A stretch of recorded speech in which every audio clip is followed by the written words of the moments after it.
لا تحزن إن الله معنا، لا تحزن إن الله معنا.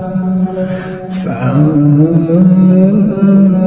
الله سكينته عليه وأيده بجنود، فأنزل الله سكينته عليه وأيده بجنود لم تروها، وجعل كلمة الذين كفروا السفلى، وكلمة الله هي العليا، والله عزيز حكيم.